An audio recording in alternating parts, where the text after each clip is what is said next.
Kontrasepsi merupakan salah satu metode untuk menunjang program keluarga berencana.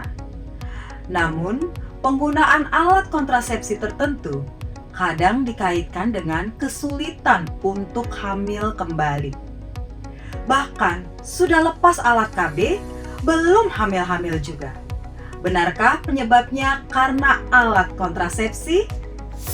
Oke dok, kita langsung aja sebelum bahas kenapa bisa susah hamil, kita bahas dulu dong dok, jenis-jenis alat kontrasepsi atau alat KB nih dok, dan juga cara kerjanya. Silakan dok. Ya, jadi kontrasepsi itu adalah salah satu metode atau alat yang tidak boleh kita lupakan dalam rangka untuk mendapatkan kebahagiaan dan kesehatan keluarga, ya.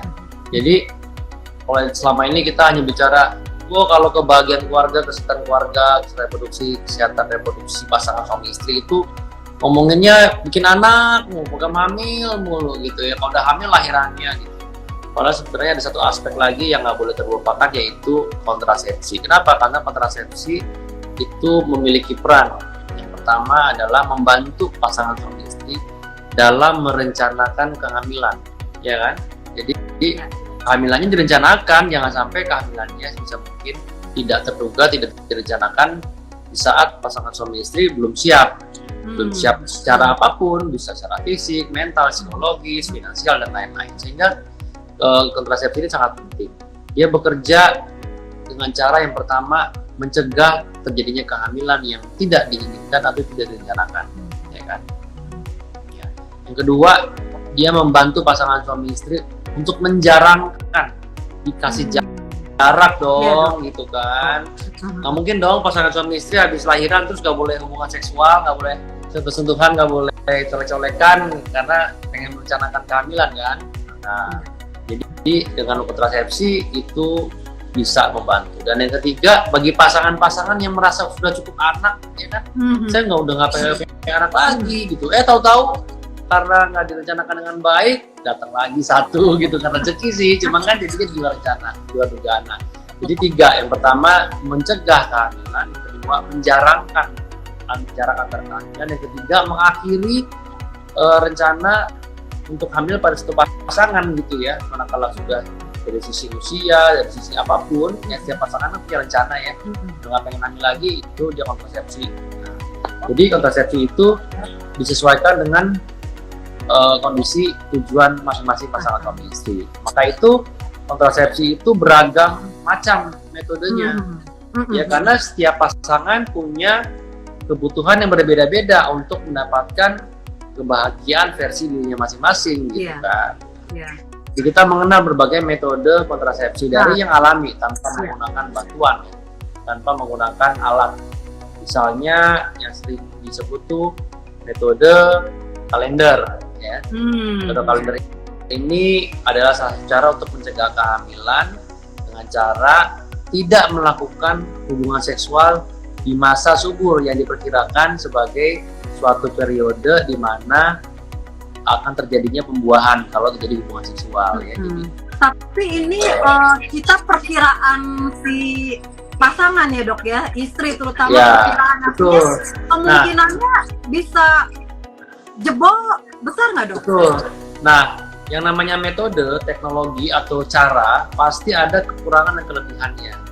Nah, kita masuk ke kelebihannya dulu, gampang ya kan, nggak perlu alat macam-macam, tinggal ingat kalender aja. Tapi kekurangannya, angka kegagalannya cukup tinggi. Kenapa? Karena tidak setiap pasangan itu memiliki haid yang teratur istrinya, sehingga masa suburnya tuh mudah untuk dideteksi ya kak. Semua sangat sedikit sekali perempuan yang hanya pasti 28 hari, 30 hari tiap bulan sama, jarang. Jadi sehingga banyak gagalnya, dia hanya 80%, mungkin 90% maksimal keberhasilannya, sehingga diperlukan bantuan biasanya.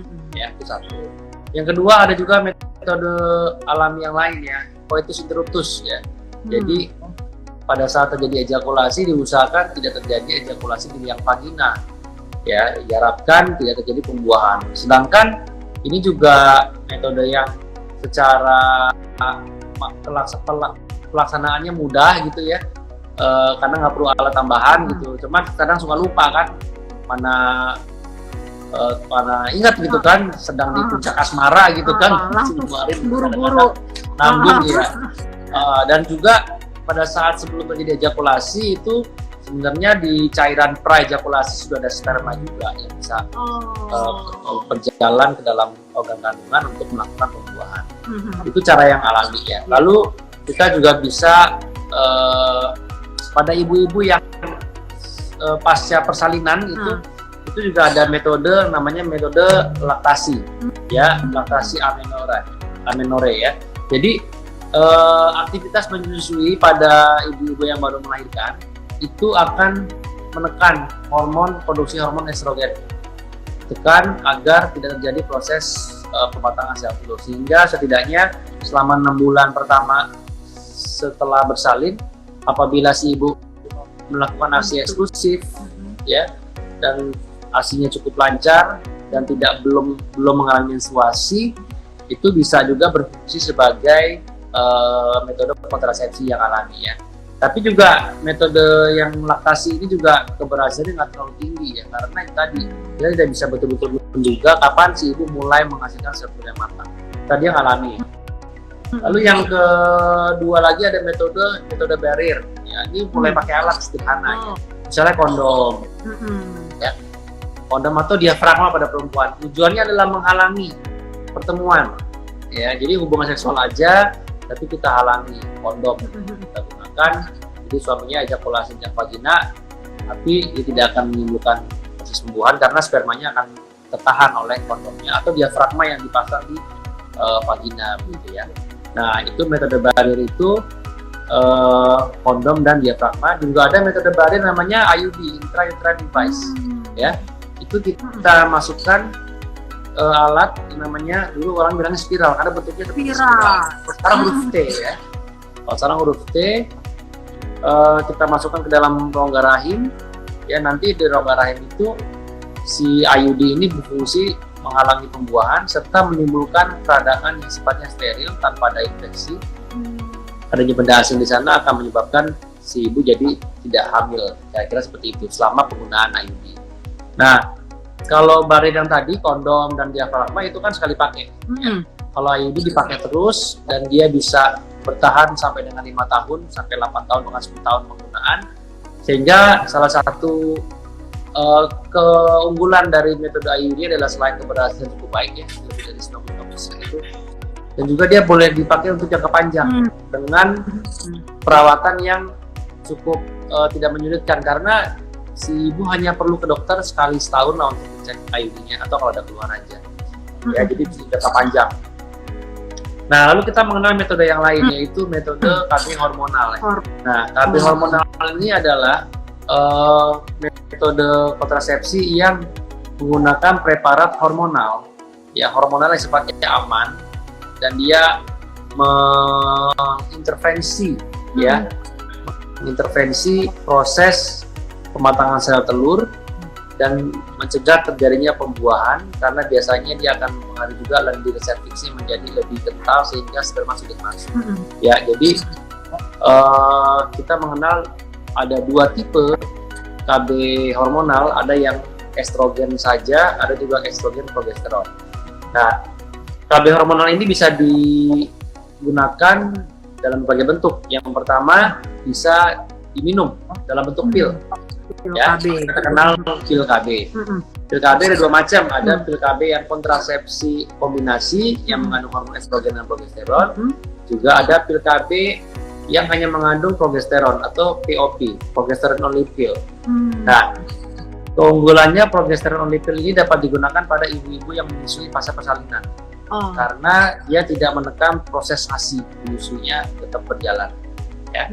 Kalau pil kontrasepsi kombinasi dia akan menekan ASI sehingga tidak dianjurkan pada ibu-ibu yang pasca persalinan, tapi biasanya kita berikan pada ibu-ibu yang sudah tidak memiliki kebutuhan menyusui. Nah, ada perbedaan yang cukup signifikan KB hormonal yang progesteron only dan kombinasi. Biasanya kalau kombinasi itu si ibu akan tetap mendapatkan menstruasi.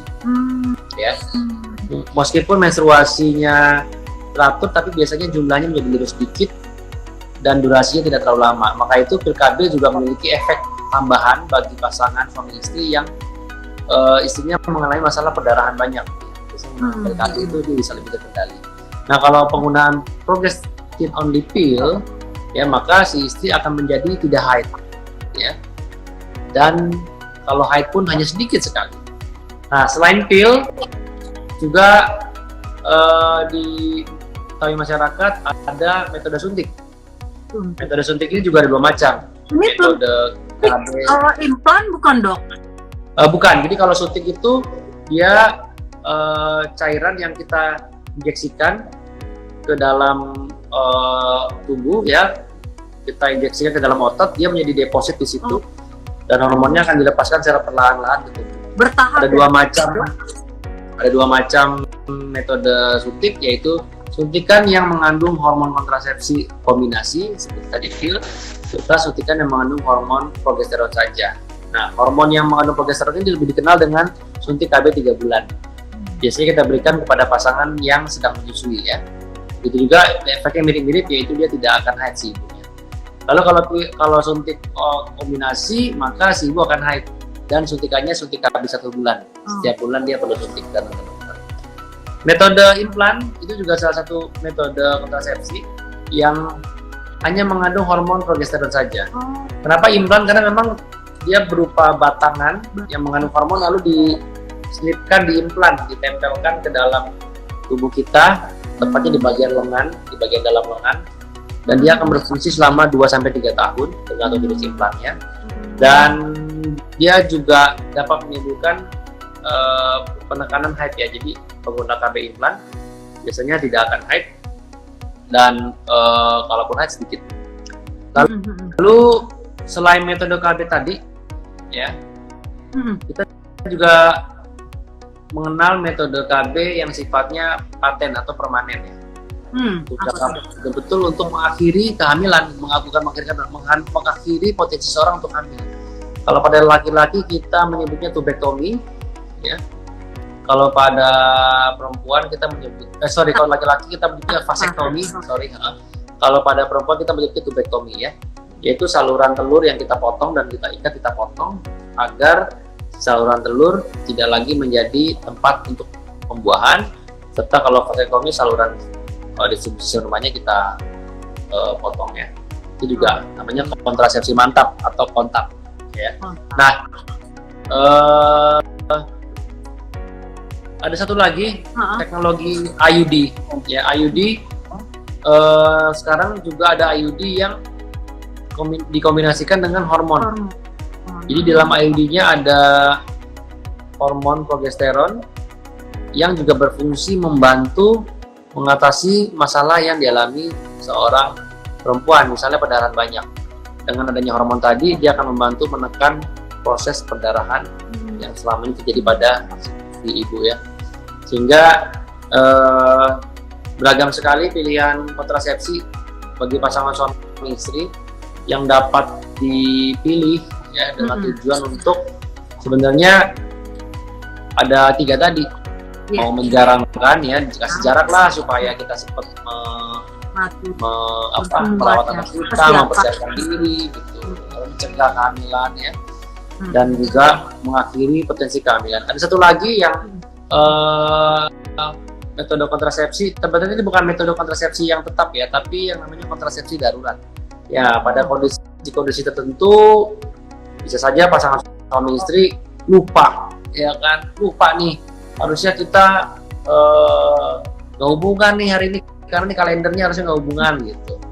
Atau setelah berhubungan diketahui kondomnya jebol, rusak, robek, gitu. Lupa dipakai kalau enggak, gitu kan, atau keburu pakai udah terlanjur lupa duluan, gitu kan. Atau harusnya balik nih untuk suntik tapi udah seminggu sebulan nggak balik-balik sehingga efektivitas KB juga turun. Nah, pada kondisi-kondisi tersebut pasangan suami istri dapat menggunakan kontrasepsi darurat, ya, kontrasepsi yang hanya berfungsi sesaat, ya, dan itu biasanya dikonsumsi sekitar maksimal 3 hari atau 3 kali 24 jam setelah hubungan seksual. Dia hanya bersifat sementara, ya. Seperti dan pil itu KB juga gitu, Dok? Ya, metodenya pil KB, pil kontrasepsi darurat.